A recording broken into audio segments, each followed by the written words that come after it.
fois, je vais vous partager une histoire qui m'a particulièrement fait mal. C'était un couple qui, franchement, il avait tout pour les aider. C'est un couple qui avait réussi. C'était des gens intelligents, honnêtement. Il y a eu un petit accident, un petit quoi, puis après on se retrouve, etc. Tout le monde est d'accord sur le fait qu'ils ont besoin d'être suivis du programme. Tout le monde est d'accord pour dire qu'il leur reste 6 mois, 1 an avant la séparation. C'est top, j'ai bien compris, ça fait 7 ans qu'ils sont dans cette situation. La femme, elle n'en pouvait plus. Super, génial. Même chose, couple à succès. Ils ont de l'argent, le mari il a une compagnie de transport, il gagne très bien sa vie, il vit dans une grande maison, les enfants inscrits dans des grandes écoles privées, etc.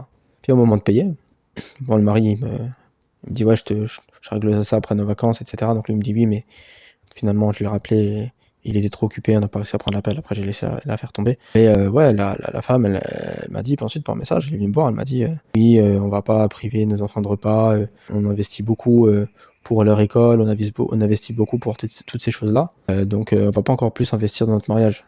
On va pas payer cher pour notre mariage alors que ben voilà, ça nous coûte déjà beaucoup d'argent de payer cette école privée, de payer ces trucs-là, etc., etc.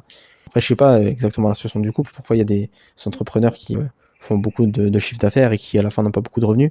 Moi, ce que j'ai compris, c'est qu'ils avaient les moyens. Mais à la fin, ce couple, en fait, ils m'ont un peu perdu avec ce discours-là.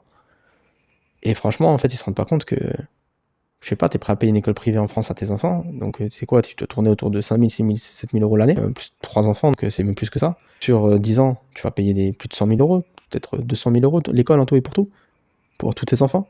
S'ils vont pas à l'université, si tu dois leur payer l'université, c'est pire encore. Alors que franchement, si ça finit en divorce, ça sert à rien ce que tu as fait. S'il finit en divorce, tu aurais pu mettre tes enfants à l'école publique. Les dégâts que vont causer l'enfant, plutôt les dégâts que vont causer le divorce chez l'enfant, en termes de stabilité de mentale, de capacité exécutive, de capacité cognitive, elles sont beaucoup plus importantes que le dégât que vont causer une école publique, qu'une école normale. Donc il y a vraiment un gros problème de priorité. Les gens, ils n'arrivent pas à prioriser leur couple. Ils se rendent pas compte de l'importance du couple, en fait.